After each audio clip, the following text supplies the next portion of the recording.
आज है 26 जुलाई 2026। सबसे पहले तो आप सभी को जो है वो कारगिल विजय दिवस की सभी को हार्दिक हार्दिक शुभकामनाएं। ठीक है, और आज की क्लास में हम जो है वो करंट अफेयर्स और साथ में जो हमारे इम्पोर्टेंट स्टैटिक जीके के क्वेश्चन हैं जो 26 जुलाई 2026 से रिलेटेड है, उनकी हम आज की क्लास में बात करेंगे। ठीक है, अभी आपने हाल ही में जो है वो एजुकेशन मिनिस्टर के जो है वो इस्तीफे के बारे में भी सुना है, तो उसके रिगार्डिंग भी जो है आज की क्लास में जो है आपके लिए इम्पॉर्टेंट क्वेश्चन जो है वो लेकर आई हूँ। तो आज की क्लास को स्टार्ट करने से पहले मैं आप लोगों को थोड़ा सा जो है ये इस चीज़ के रिगार्डिंग बता दूं कि करंट अफेयर की क्लास जो है वो किस किस चीज़ के लिए आपके इम्पॉर्टेंट है। देखिए, अगर आप ऑल इंडिया का कोई भी एग्ज़ाम दे रहे हो, ठीक है, चाहे वो आपका ऑल इंडिया का एचपी पुलिस है, देखिए ऑल इंडिया में एचपी पुलिस होता है, ठीक है, और आपका पटवारी का एग्ज़ाम है, पंचायत सेक्रेटरी का एग्ज़ाम है, कोई भी बैंकिंग का एग्ज़ाम है, चाहे वो पीएनबी का है, चाहे वो एसबीआई का है ना, या फिर आपका कोऑपरेटिव बैंक का है, किसी भी बैंक का आप एग्ज़ाम दे रहे हो स्टेट लेवल पे, सेंटर लेवल पे, टीचिंग का एग्ज़ाम है, चाहे जीबीटी है, बट ये आपका टीजीटी के एग्ज़ाम है, पीजीटी के एग्ज़ाम है, पेपर 1 पेपर 2 जो एचपीपीएससी कंडक्ट कराता है, पीजीटी के पेपर 1 पेपर 2, ठीक है, या एसएससी का कोई भी एग्ज़ाम है, एसएससी सीएचएसएल है, सीजीएल है, एमटीएस है, एसएससी जीडी है, बहुत से एग्ज़ाम। या आप सिंपल सी बात मैं आप लोगों को कहूँ कि कोई भी कम्पिटिटिव एग्ज़ाम जिसकी आप प्रिपरेशन कर रहे हैं, उन सभी के लिए जो है वो करंट अफेयर्स आप लोगों के लिए बहुत ही ज़्यादा इम्पोर्टेंट रोल प्ले करते हैं। ठीक है, और करंट अफेयर के अलावा अगर आप जो है वो हमारे साथ में जुड़ना चाहते हैं और अपनी जो है वो साइंस की प्रिपरेशन को बेहतरीन बनाना चाहते हैं, या आप जो है वो मॉडर्न हिस्ट्री की चीज़ों को कवर करना चाहते हैं, तो इसके लिए जो है आप लोगों को प्लेलिस्ट जो है वो मेरे चैनल पर देखने को मिल जाएंगी। प्लेलिस्ट सेक्शन पे आप विजिट कीजिएगा, वहाँ पे आपको जो है ये दोनों चीज़ों की प्लेलिस्ट आपको वहाँ पर देखने को मिलेंगी। जो यहाँ पे मैं पटवारी की बात कर रही हूँ, पंचायत सेक्रेटरी की बात कर रही हूँ, इन दोनों के लिए जो है ये बहुत ही ज़्यादा इम्पॉर्टेंट रोल प्ले करेगा। जो हिमाचल प्रदेश में HPRCA है, राज्य चयन आयोग, ये जो है वो एग्ज़ाम कंडक्ट कराता है, तो उसी के अकॉर्डिंग जो है जो सिलेबस इन्होंने अपने सिलेबस पे दिया हुआ है, तो वही चीज़ें आपको यहाँ पे इन क्लासेस में देखने को मिलेंगी। बाकी कोई भी एग्जाम जैसे करंट अफेयर आप सभी के लिए इंपॉर्टेंट है, वैसे ही ये साइंस और मॉडर्न हिस्ट्री ये चेंज नहीं होती है, जैसी साइंस है वैसे ही होगी, पेपर के अकॉर्डिंग चेंज नहीं हो जाएगी। ठीक है, तो ये आप सब जो है इन प्लेलिस्ट के साथ में जोड़ सकते हैं और सारी चीज़ों को कर सकते हैं। ठीक है, चलिए अब हम स्टार्ट करेंगे आज की क्लास को, अपने करंट अफेयर की क्लास को। सबसे पहले जैसे मैंने आपको कहा कि हम जो है वो यहाँ पे एजुकेशन मिनिस्टर के रिगार्डिंग भी बात करेंगे, तो सबसे पहले क्वेश्चन में यहाँ पे बोला गया है कि which union minister recently resigned from the post of education minister. हमारे एजुकेशन मिनिस्टर जो है वो कल तक जो है वो कौन थे, वो थे हमारे धर्मेंद्र प्रधान थे। तो इन्होंने क्या कर दिया है, अब यहाँ पे इस्तीफा दे दिया है, इस्तीफे की बात यहाँ पर हो रही है। ठीक है, तो किसने हाल ही में इस्तीफा दे दिया है, धर्मेंद्र प्रधान ने इस्तीफा दे दिया है। अगर धर्मेंद्र प्रधान ने इस्तीफा दिया है तो प्रेजेंट के टाइम पे इन्होंने किसको अब जो है वो यहाँ पर ये एजुकेशन मिनिस्टर बनाया है, इसके रिगार्डिंग भी आपको पता होना चाहिए। तो यहाँ पे करेक्ट आंसर हो जाएगा आपका प्रहलाद जोशी, जो है वो करेक्ट आंसर हो जाएंगे। ठीक है, प्रहलाद जोशी जो है इनको जो है वो नया एजुकेशन मिनिस्टर जो है वो बनाया गया है। ठीक है, ये आपके पास जो है एक इम्पॉर्टेंट चीज़ थी जो आपको पता होनी चाहिए थी कि क्या क्या है।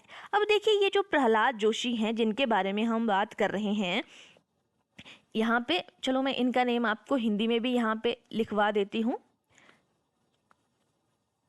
प्रहलाद जोशी। ठीक है, ये जो प्रहलाद जोशी हैं, अभी यहाँ पे इनके पास अभी तो आया आपके पास एजुकेशन मिनिस्टर बने ये, ठीक है, धर्मेंद्र प्रधान के इस्तीफा देने के बाद। तो यहाँ पे इनके पास पहले कौन कौन से मामले थे, अभी यहाँ से भी क्वेश्चन आपके पास जो है वो बन सकते हैं कि ये किस किस चीज़ को संभालते थे। तो इनके पास जो है वो एक तो उपभोक्ता से संबंधित मामले थे, ठीक है, उपभोक्ता मामले ये संभाल रहे थे। खाद्य एवं जो सार्वजनिक वितरण है ये भी ये संभाल रहे थे। खाद्य एवं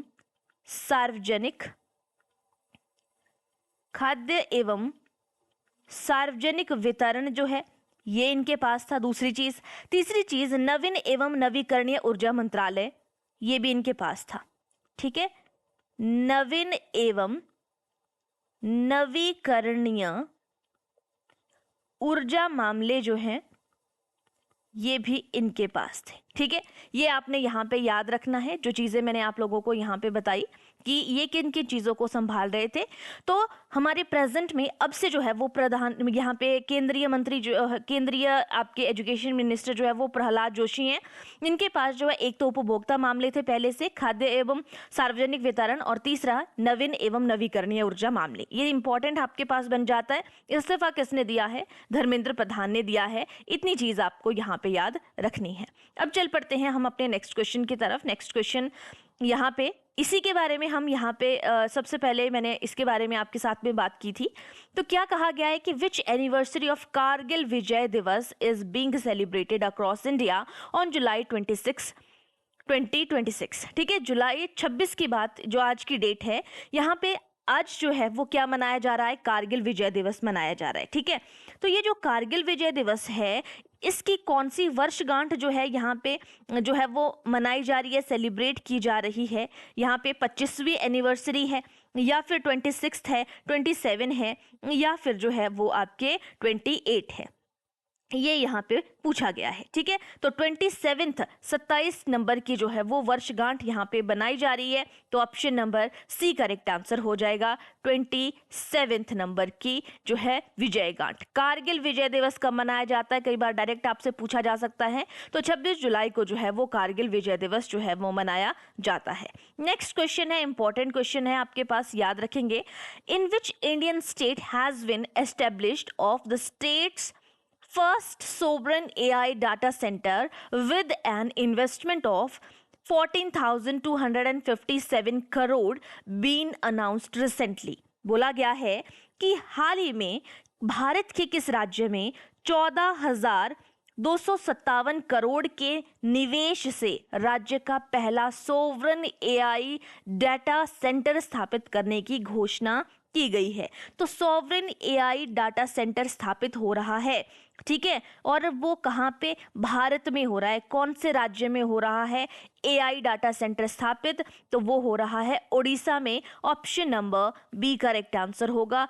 ओडिशा में जो है वो सोवरेन एआई डाटा सेंटर, और ये भारत का पहला है जो कि 14,257 करोड़ के निवेश से जो है वो स्थापित होने वाला है। ठीक है, नेक्स्ट क्वेश्चन की ओर चलेंगे। नेक्स्ट क्वेश्चन है क्वेश्चन नंबर 4।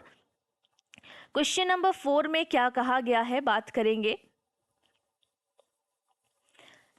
नेक्स्ट बोला गया है यहाँ पे, who has been taken over, यहाँ पे इसके बारे में बात करेंगे, as the interim president of the international chess federation in July 2026। बोला जा रहा है कि जुलाई 2026 में अंतर्राष्ट्रीय शतरंज महासंघ, जिसको बोला जाता है एफआईडी की, देखो हमने कई जगह पे एफआईडी के बारे में बात की ना। ये एफआईडी क्या है? ये यहाँ पे जो है यहाँ पे एक महासंघ है, इंटरनेशनल महासंघ है ये। ठीक है, अंतर्राष्ट्रीय शतरंज महासंघ, जिसको एफआईडीई के अंतरिम अध्यक्ष के रूप में बात हो रही है कि किसने कार्यभार संभाला है। Who has been taken as the interim president of the international chess federation जुलाई 2026 में मैग्नस कार्लसन ने, विश्वनाथन आनंद ने, या अकार्डी डवोरकोविच ने, या गैरी कास्पारोव ने। तो करेक्ट आंसर हो जाएगा यहाँ पे ऑप्शन नंबर जो है वो बी के साथ में जाएंगे, विश्वनाथन आनंद करेक्ट आंसर हो जाएगा। ठीक है, विश्वनाथन आनंद को जो है वो जो आपका FIDE अंतर्राष्ट्रीय शतरंज महासंघ है, इसके इंटरिम प्रेसिडेंट बनाया गया विश्वनाथन आनंद को। ठीक है, नेक्स्ट क्वेश्चन है क्वेश्चन नंबर 5। अब स्कीम के रिगार्डिंग यहाँ पे बात हो रही है, तो इसको देखेंगे कि कौन सी स्कीम है, which scheme has been approved by the union cabinet with the financial outlay of 3,030 crore to establish 3 mega chemical park in India. भारत में 3 बड़े केमिकल पार्क स्थापित किए जा रहे हैं। ठीक है, तो उन 3 बड़े केमिकल पार्क स्थापित करने के लिए जो सेंट्रल गवर्नमेंट है, यूनियन कैबिनेट है, केंद्रीय मंत्रिमंडल है, उसके द्वारा 3030 करोड़ के वित्तीय परिव्यय के साथ साथ किस योजना को मंजूरी दी गई? अभी ये तो स्थापित हो रहे हैं, इनके साथ में कौन सी योजना है जिसको मंजूरी दी गई? पीएम मेगा केमिकल स्कीम, या भारत औद्योगिक विकास योजना रसायन, या भव्य रसायन, जिसको जो है ये यहाँ पे बोला जा रहा है, रसायन तो रसायन हो गया पूरा, और यहाँ पे भव्य से बी से भारत, एच से भारत बन गया, ए से औद्योगिक बन गया, वी से विकास बन गया, यो से योजना बन गई, और आगे रसायन। ठीक है, national chemical park scheme, make in India chemical mission. Correct answer हो जाएगा यहाँ पे ऑप्शन नंबर जो है वो बी करेक्ट आंसर हो जाएगा। ये जो भारत औद्योगिक विकास योजना रसायन, भव्य रसायन भी आप इसको बोल सकते हो, इस योजना को मंजूरी दी गई। तो भारत में 3 बड़े केमिकल पार्क स्थापित करने के लिए केंद्रीय मंत्रिमंडल द्वारा 3030 करोड़ के वित्तीय परिव्यय के साथ में भारत औद्योगिक विकास योजना रसायन जो है, इस योजना को मंजूरी दी गई है। ठीक है, नेक्स्ट क्वेश्चन पे चलेंगे। Next question number 6। Question number 6 कहता है कि यहाँ पे जो हांगझोउ में आयोजित हुआ ISSF, ठीक है, विश्व कप में महिलाओं की 10 मीटर एयर पिस्टल स्पर्धा हुई, किस भारतीय निशानेबाज ने रजत पदक जीता है? ठीक है, तो यहाँ पे कितने मीटर की बात हो रही है? 10 मीटर की बात हो रही है। ठीक है, तो 10 मीटर एयर पिस्टल स्पर्धा हुई, यहाँ पे कहाँ पे आयोजित हुई? ये जो आपकी पिस्टल स्पर्धा है ये हांगझोउ में हुई। तो हांगझोउ में ISSF विश्व कप की बात हो रही है, वर्ल्ड कप की बात हो रही है। तो यहाँ पे किसने रजत पदक जीता है? यहाँ पर किसने?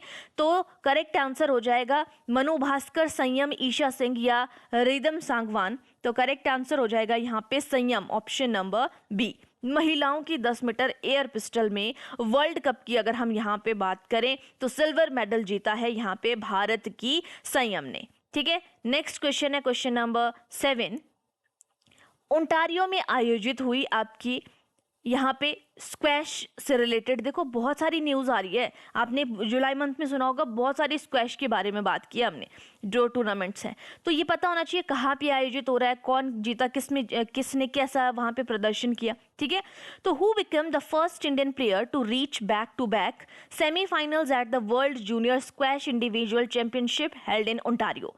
यानी कि जो ये स्क्वैश वर्ल्ड जो जूनियर स्क्वैश चैंपियनशिप हुई, ध्यान रखना जूनियर की बात कर रहे हैं हम। पहली बात तो ये कहाँ पे हुई? ये ओंटारियो में हुई। तो ओंटारियो में आयोजित world junior squash individual championship में लगातार दूसरी बार पहुंची सेमीफाइनल में। तो वो कौन सी भारतीय खिलाड़ी है जो लगातार 2 बार जो है सेमीफाइनल में पहुंची? जोशना चिन्नप्पा है, दीपिका पल्लिकल है, अनाहत सिंह है, तन्वी खन्ना है। तो करेक्ट आंसर हो जाएगा यहाँ पे हमारा ऑप्शन नंबर जो है Anahat Singh, option number C correct answer हो जाएगा। ठीक है, अनाहत सिंह है जो कि आपके जूनियर स्क्वैश इंडिविजुअल चैंपियनशिप हुई, जो कि ओंटारियो में आयोजित हुई, 2 बार सेमीफाइनल में, लगातार 2 बार सेमीफाइनल में पहुंची है अनाहत सिंह। नेक्स्ट है question number 8। The Jojari river, इसके रिगार्डिंग बात हो रही है, which has been recently in the news due to pollution is a major tributary of which river? अब यहाँ पे सिंपल सा क्वेश्चन है, आपसे ये भी पूछा जा सकता था कि जोजारी रिवर जो है वो किसकी ट्रिब्यूटरी है, लेकिन यहाँ पे प्रदूषण की वजह से ये जो है वो चर्चा में बनी हुई है। तो आपको याद रखना है, हाल ही में प्रदूषण के कारण चर्चा में रही जोजारी नदी किस नदी की प्रमुख सहायक नदी है? चंबल की है, लूनी की है, बनास की है, साबरमती की है? तो करेक्ट आंसर हो जाएगा यहाँ पे ऑप्शन नंबर बी, लूनी नदी की सहायक नदी है आपकी जोजारी नदी। ठीक है, प्रदूषण की वजह से ये जो है वो चर्चा में बनी हुई थी। ठीक है, नेक्स्ट क्वेश्चन की ओर चलेंगे। नेक्स्ट है क्वेश्चन नंबर 9।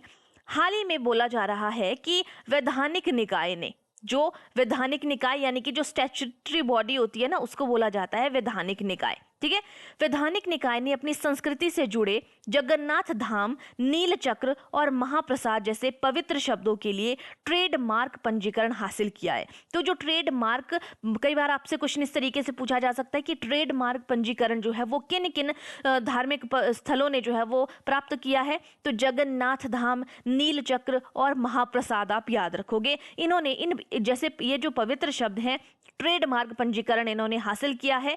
ठीक है, तो किस कौन सा वैधानिक निकाय है यहाँ पे जिसने संस्कृति से जुड़े ये वाले जो है वो पंजीकरण हासिल किया है? ओडिशा पर्यटन विभाग ने, श्री जगन्नाथ मंदिर प्रशासन ने, ओडिशा संस्कृति विभाग ने, या पूरी नगर निगम ने? तो करेक्ट कौन सी यहाँ पे स्टैट्यूटरी बॉडी है जिसने ये किया है? ठीक है, तो करेक्ट आंसर हो जाएगा यहाँ पे श्री जगन्नाथ टेम्पल। जगन्नाथ धाम की बात हो रही है तो जगन्नाथ टेम्पल के साथ में जाएंगे option number B, Shri Jagannath temple administration, SJTA। Shri, S से श्री, जे से जगन्नाथ, टी से टेम्पल, ए से एडमिनिस्ट्रेशन, याद रखेंगे। ठीक है, नेक्स्ट चलते हैं। नेक्स्ट क्वेश्चन है हमारे पास क्वेश्चन नंबर 10, इंपॉर्टेंट क्वेश्चन है। बोला जा रहा है कि हाल ही में जो संक्रमित सैंड फ्लाई है उसके द्वारा फैलने वाले चांदीपुरा वायरस, इसके बारे में हमने पहले भी बात की थी। CH से चांदीपुरा और आपके चांदीपुरा CHPV, तो चांदीपुरा वायरस है पूरा, से बच्चों की मौत के मामले किन भारतीय राज्यों से जो है वो सामने आए हैं? सैंड फ्लाई वायरस है, संक्रमित सैंड फ्लाई वायरस है, जिसके जो कि चांदीपुरा वायरस है, वायरस का नाम है चांदीपुरा वायरस, जो है वो फैल रहा है सैंड फ्लाई की वजह से, जो इन्फेक्टेड सैंड फ्लाई है। तो वो गुजरात, राजस्थान, महाराष्ट्र, गुजरात, राजस्थान और मध्य प्रदेश, और गुजरात और महाराष्ट्र। तो करेक्ट आंसर हो जाएगा यहाँ पे ऑप्शन नंबर जो है वो एक करेक्ट आंसर, यहाँ पे ए करेक्ट आंसर होगा, गुजरात एवं राजस्थान। ठीक है, ऑप्शन नंबर ए, गुजरात और राजस्थान में संक्रमित सैंड फ्लाई के द्वारा चांदीपुरा वायरस से बच्चों की मौत के मामले जो हैं वो सामने आए हैं। ठीक है, गुजरात और राजस्थान में फैला हुआ है। नेक्स्ट क्वेश्चन पे चलते हैं, क्वेश्चन नंबर 11। ब्रिक्स समिट के बारे में हमने बात की थी, तो ब्रिक्स समिट जो है वो 2026 का दिल्ली में, यानी कि भारत जो है उसको होस्ट कर रहा था। तो ब्रिक मैक्सिमम बैठक उसकी जो है वो न्यू दिल्ली में हुई थी, लेकिन जो न्यू दिल्ली से बाहर की थी उनके चीज़ों के बारे में भी हमने बात की। यहाँ पे आपसे पूछा है कि जो ब्रिक्स समिट 2026 हुआ उसमें जो है वो किस पड़ोसी देश के प्रधानमंत्री को विशेष अतिथि के रूप में आमंत्रित किया है? विशेष रूप से जिसको आमंत्रित किया है, नेपाल, भूटान, बांग्लादेश या श्रीलंका? करेक्ट आंसर होगा ऑप्शन नंबर सी, बांग्लादेश के जो प्रधानमंत्री है उनको विशेष रूप से आमंत्रित किया है। ठीक है, ये जो अब इनको यहाँ पे आपको ये भी पता होना चाहिए, तो हैं कौन जिनको यहाँ पे आमंत्रित किया गया है? तो इनका नाम है तारिक रहमान। ठीक है, इनका नाम है तारिक रहमान, बांग्लादेश के प्रधानमंत्री हैं, जिनको जो है वो ब्रिक्स समिट 2026 में जो है वो विशेष रूप से विशेष अतिथि के रूप में आमंत्रित किया गया है। ठीक है, प्रधानमंत्री मैंने आपको बता दिया। कौन सा ब्रिक्स सम्मेलन हो रहा है, ये कौन से नंबर का? तो ये 18th नंबर का ब्रिक्स सम्मेलन है, ब्रिक्स शिखर सम्मेलन है। अब ये कब से कब के बीच में होने वाला है यहाँ पे? तो ये जो है वो 12 से 13 सितंबर 2026, यहाँ पे आपने डेट याद रखनी है, 12 से 13 सितंबर 2026 में ये सम्मेलन होने वाला है। ठीक है, और स्थान क्या है, कहाँ पे होने वाला है? तो ये जो है वो न्यू दिल्ली में होने वाला है। ठीक है, नई दिल्ली में, भारत में। और इसमें जो आमंत्रण करता है, जिन्होंने आमंत्रित किया था इन्हें, वो हमारे भारत के प्रधानमंत्री हैं, प्रधानमंत्री नरेंद्र मोदी जी। ठीक है, यहाँ पे इतनी चीज आपको याद रखनी है कि कौन है और किसने किसको इन्वाइट किया है। चलिए आगे चलते हैं नेक्स्ट क्वेश्चन की तरफ।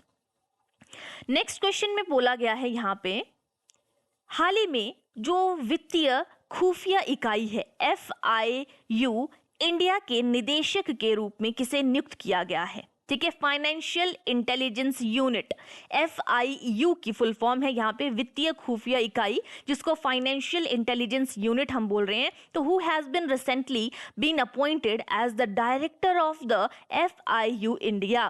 फाइनेंशियल इंटेलिजेंस यूनिट के जो है वो किसे यहाँ पर निदेशक के रूप में या डायरेक्टर के रूप में नियुक्त किया गया है? संजय मल्होत्रा, सत्यपाल कुमार, तपन डेका, विवेक जोशी? करेक्ट आंसर हो जाएगा यहाँ पे हमारे पास option number B correct answer होगा, सत्यपाल कुमार करेक्ट आंसर हो जाएगा। ठीक है, सत्यपाल कुमार को जो है यहाँ पर FIU यानी कि फाइनेंशियल इंटेलिजेंस यूनिट के डायरेक्टर के रूप में जो है वो चुना गया है। नेक्स्ट क्वेश्चन है, हाल ही में जो यूरोपीय देश के विनाशकारी जंगल की आग के कारण अपने इतिहास में पहली बार राष्ट्रीय आपातकाल घोषित किया है, पहली बार जिसने जो है वो यहाँ पे आग लगी, जंगल की आग लगी, विनाशकारी जंगल में आग लगी, यूरोपियन कंट्री है, नाम ध्यान रखना, यूरोपीय देश के बारे में बात हो रही है। तो पहली बार जिसने जो है वो राष्ट्रीय आपातकाल यहाँ पे नेशनल इमरजेंसी लगाई है फॉर द फर्स्ट टाइम, वो कौन है? पुर्तगाल है, ग्रीस है, स्पेन है, इटली है। करेक्ट आंसर हो जाएगा यहाँ पे option number C, Spain correct answer है। और इसी स्पेन से रिलेटेड अगर हम स्पोर्ट्स की बात करें तो चाहे आपके जो है वो मैन है, चाहे वो विमेंस हैं, दोनों ने जो है वो हॉकी जो है वो world chess hockey world tournament जो है वो जीता है यहाँ पे, मैन और विमेन दोनों ने। ठीक है, स्पेन जीता है, महिलाएं भी और पुरुष भी दोनों, वर्ल्ड कप। ठीक है, आगे चलेंगे, यहाँ पे इतना पता चल गया, स्पेन की हमने बात की थी। ठीक है, नेक्स्ट क्वेश्चन पे मूव करेंगे। अब हमारे पास नेक्स्ट क्वेश्चन में पूछा है कि हाल ही में चर्चा में रही आपके पास एक वन्यजीव अभ्यारण्य के बारे में हम बात करें कि हाल ही में चर्चा में रहा बोर नदी वन्यजीव अभ्यारण्य किस राज्य में स्थित है? तो ये बोर नदी जो वन्यजीव अभ्यारण्य है, बोर नदी वाइल्ड लाइफ सेंचुरी, तो ये असम में है, अरुणाचल प्रदेश में है, मेघालय में है, पश्चिम बंगाल में है। तो यहाँ पे करेक्ट आंसर हो जाएगा ऑप्शन नंबर ए, बोर नदी वन्यजीव अभ्यारण्य जो है वो असम में है। ठीक है, तो बोर नदी वाइल्ड लाइफ सेंचुरी की जब भी बात आती है तो आपने असम आपने यहाँ पे याद रखना है। नेक्स्ट है question number 15, in which state is the Kuldiha वन्यजीव अभ्यारण्य वाइल्ड लाइफ सेंचुरी के बारे में बात हो रही है यहाँ पे। तो अभी हमने देखिए एक वाइल्ड लाइफ सेंचुरी के बारे में बात की जब हमारे पास जो है वो बोर नदी के बारे में बात हुई। ठीक है, एक बोर नदी असम से रिलेटेड है और कुलडीहा वन्यजीव अभ्यारण्य जो है ये ओडिशा से संबंधित है। ऑप्शन नंबर जो है यहाँ पे बी करेक्ट आंसर हो जाएगा, याद रखेंगे। ठीक है, यहाँ पर option number B Odisha correct answer हो जाएगा। मैं फिर से आपको यहाँ पे बता दूं, जब हम जो है वो बोर नदी के बारे में बात करेंगे, बोर नदी वन्यजीव अभ्यारण्य की जब हमने बात की, वाइल्ड लाइफ सेंचुरी के बारे में बात की, तो हम जो है वो असम को याद रखेंगे, बोर नदी असम से है। और जब हम जो है वो कुलडीहा के बारे में बात करेंगे तो कुलडीहा वाइल्ड लाइफ सेंचुरी जो है वो उड़ीसा से रिलेटेड है। अब हम जो है वो कुछ स्टैटिक जीके की तरफ मूव करेंगे, कुछ स्टैटिक जीके के क्वेश्चन। आपने जो है वो यहाँ पे सागर के बारे में सुना होगा, श्री सैलम यहाँ पे बात आती है। श्री सैलम और नागार्जुन सागर जलाशय हैं वो किस नदी पर बने हैं? ठीक है, the Srisailam and Nagarjuna Sagar reservoirs are built across which river? Godavari river, Krishna river, Kaveri river, Tungabhadra river. तो करेक्ट आंसर हो जाएगा यहाँ पे Krishna river, option number B correct answer हो जाएगा। ठीक है, कृष्णा रिवर करेक्ट आंसर होगा। श्रीशैलम और नागार्जुन सागर जलाशय जो है वो कृष्णा नदी के ऊपर बने हुए। थोड़े से यहाँ पे जो है वो इससे रिलेटेड हम जो है वो महत्वपूर्ण फैक्ट्स के बारे में बात कर लेते हैं। ठीक है, जब हम जो है वो बात कर रहे हैं यहाँ पे कृष्णा रिवर की, ठीक है, तो कृष्णा रिवर में एक तो हमने क्या कहा कि श्रीशैलम और नागार्जुन सागर जलाशय जो हैं ये आपकी कृष्णा नदी के ऊपर बने हुए हैं। इसके अलावा एक आपने अलमाटी बांध के बारे में सुना होगा, तो ये जो अलमाटी बांध है ये भी आपका कृष्णा नदी के ऊपर ही आपको देखने को मिलता है। अलमाटी बांध किस नदी के ऊपर बना है? कृष्णा नदी, नागार्जुन सागर बांध, श्रीशैलम, ये इसकी प्रमुख रचनाएं। दक्षिण भारत की एक प्रमुख नदी है और जो उपजाऊ डेल्टा और जल विद्युत परियोजनाएं भी बनाती है, इतना आपने याद रखना है। ठीक है, अगर हम अलमाटी बांध के बारे में बात करें तो ये कहाँ पे है? अलमाटी बांध है आपका कर्नाटक में स्थित है। ठीक है, अलमाटी बांध जो है वो आपके कर्नाटक में स्थित है, जो सिंचाई और विद्युत उत्पादन के लिए महत्वपूर्ण है। अगर हम जो है वो नागार्जुन सागर बांध के बारे में बात करें तो आपका नागार्जुन सागर बांध जो है वो तेलंगाना और आंध्र प्रदेश की सीमा पर स्थित है। ठीक है, यहाँ पे ये आपने याद रखना, तेलंगाना और आंध्र प्रदेश की सीमा पर स्थित है आपका नागार्जुन सागर बांध। श्रीशैलम बांध की अगर हम बात करें तो ये जो है वो नल्ला मल्ला पहाड़ियों के बीच, नल्ला मल्ला जो पहाड़ियां हैं इनके बीच बना एक जल विद्युत और सिंचाई केंद्र है आपका श्रीशैलम बांध। ठीक है, इसके अलावा प्रकाशम बैराज जो है वो भी यहाँ पे आता है, कृष्णा नदी के ऊपर बनी हुई एक परियोजना है। प्रकाशम जो है वो बैराज है। ठीक है, प्रकाशम जो बैराज है ये आपने ध्यान रखना, ये भी आपके कृष्णा नदी के ऊपर बना हुआ है और ये कहाँ पे है? आंध्र प्रदेश में पड़ती है एक जगह,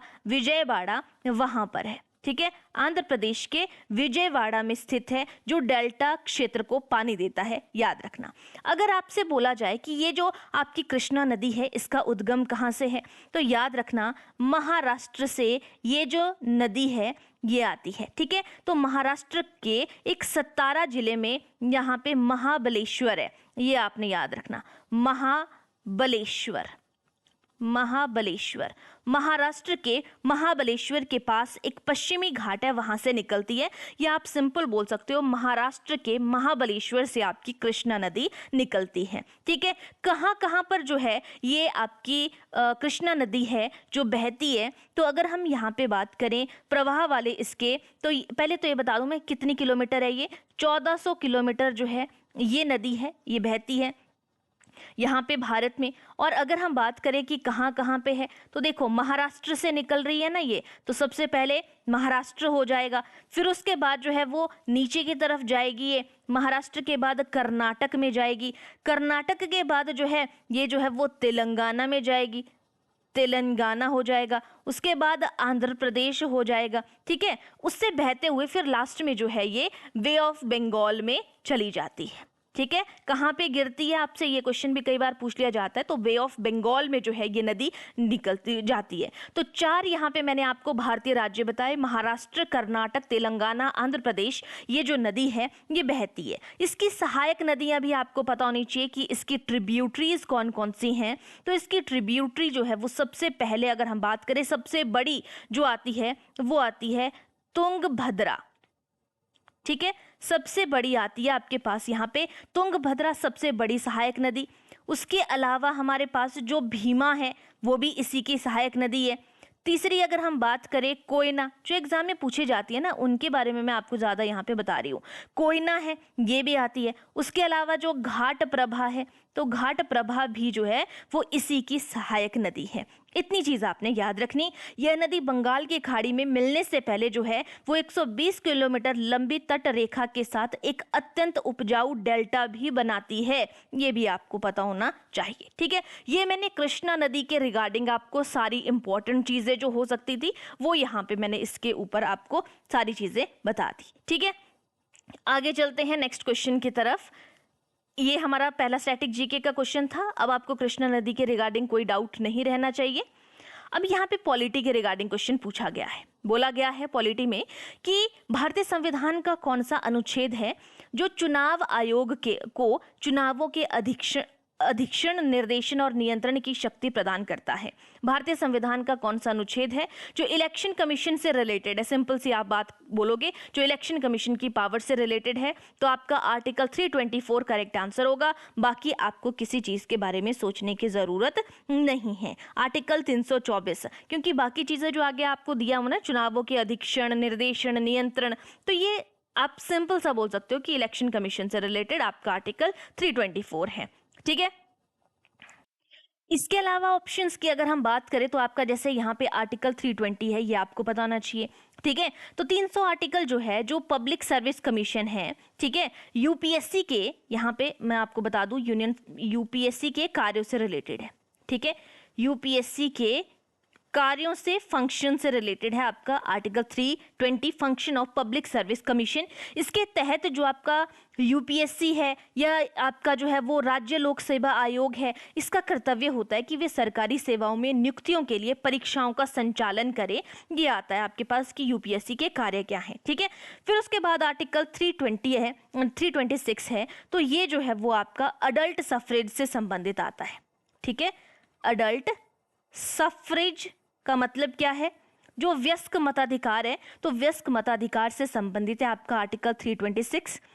ये प्रावधान करता है कि लोकसभा और राज्यों की विधानसभाओं के चुनाव वयस्क मताधिकार के आधार पर होंगे। यानी कि इसका मतलब है कि 18 वर्ष या उससे अधिक आयु का प्रत्येक व्यक्ति, नागरिक बिना किसी भेदभाव के जो है वो मत डाल सकता है। ये यहाँ पे आर्टिकल 326 में बोला गया है वयस्क मताधिकार के बारे में। ठीक है, आर्टिकल 329 की अगर हम बात करें तो ये चुनावी मामलों में जो अदालत होते हैं उसके हस्तक्षेप पर रोक लगाता है। कि जो भी चुनाव होने उनके ऊपर जो है कोई भी हस्तक्षेप नहीं होना चाहिए, उस पर रोक लगा रहा है। इसके तहत जो निर्वाचन क्षेत्रों के परिसीमन या सीटों के आवंटन से जुड़े कानूनों को अदालत में चुनौती नहीं दी जा सकती है कि ये इस राज्य को इतनी सीटें क्यों दी जा रही है, इस राज्य को इतनी सीटें क्यों दी जा रही है, तो उनके ऊपर जो है वो चुनौती नहीं दी जा सकती है। और चुनाव को केवल एक उचित याचिका यानी कि इलेक्शन पिटीशन के माध्यम से ही चुनौती दी जा सकती है। ऐसे हम कोई भी चुनाव को चुनौती नहीं दे सकते हैं, ये यहाँ पे इनके अंदर बताया गया है। ठीक है,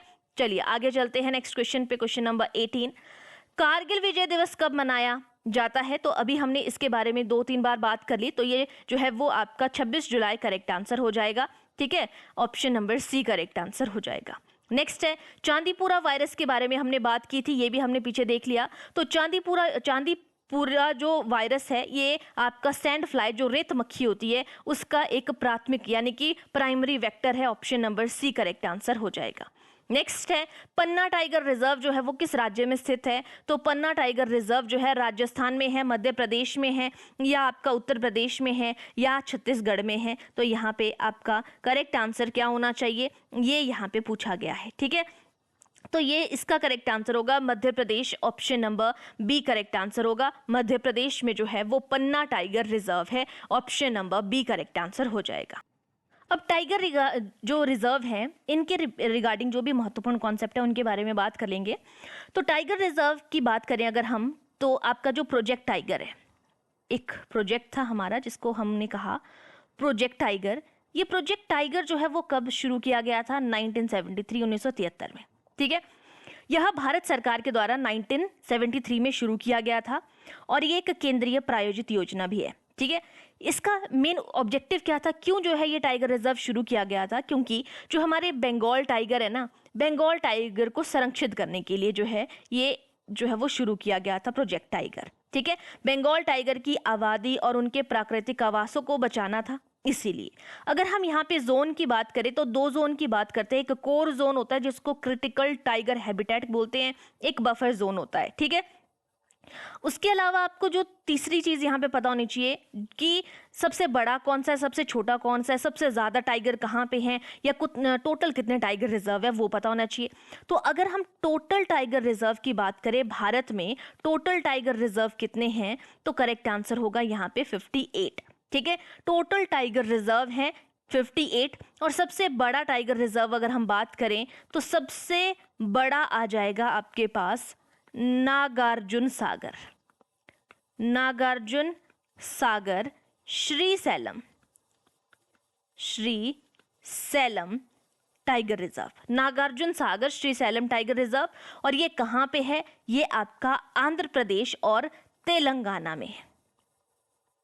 ठीक है, आंध्र प्रदेश तेलंगाना में नागार्जुन सागर श्रीशैलम, आंध्र प्रदेश तेलंगाना में। और सबसे छोटे की अगर हम बात करें, सबसे छोटा टाइगर रिजर्व कौन सा है, तो सबसे छोटा है बोर टाइगर रिजर्व। ठीक है, बोर टाइगर रिजर्व जो है वो सबसे छोटा है आपके पास। और सबसे ज्यादा जो है वो टाइगर रिजर्व वाला कौन सा है, सर्वाधिक टाइगर रिजर्व वाला, तो वो है आपके पास MP, Madhya Pradesh. Correct answer हो जाएगा। ठीक है, तो ये यहाँ पे टाइगर रिजर्व के रिगार्डिंग आपको चीजें पता होनी चाहिए थी, वो मैंने यहाँ पे आपको बता दी। ठीक है, इतनी चीजें आज के लिए जो है वो काफी हैं। हमने स्टैटिक जीके के क्वेश्चन कर लिए, साथ में करंट अफेयर्स के क्वेश्चन को भी डिस्कस कर लिया। आई होप सारी चीजें यहाँ तक आप लोगों को अच्छे से क्लियर हुई होंगी। ठीक है, अगर आपको वीडियो पसंद आ रही होती है तो प्लीज वीडियो को लाइक और चैनल को सब्सक्राइब करना मत भूलिएगा। बाकी मैंने आप लोगों को बता दिया कि अगर कोई भी स्टूडेंट जो है वो पटवारी के रिगार्डिंग या पंचायत सेक्रेटरी के लिए आपकी HPRCA का एग्जाम, जो भी आपने HPRCA का कोई भी एग्जाम देना है, तो उसके लिए जो सिलेबस जो है वो HPRCA के द्वारा दिया गया है, तो उसके रिगार्डिंग जो है उसी के ऊपर बेस्ड जो है वो आपको प्लेलिस्ट पे सारी क्लासेस जो है वो देखने को मिलेंगी, साइंस और मॉडर्न हिस्ट्री की।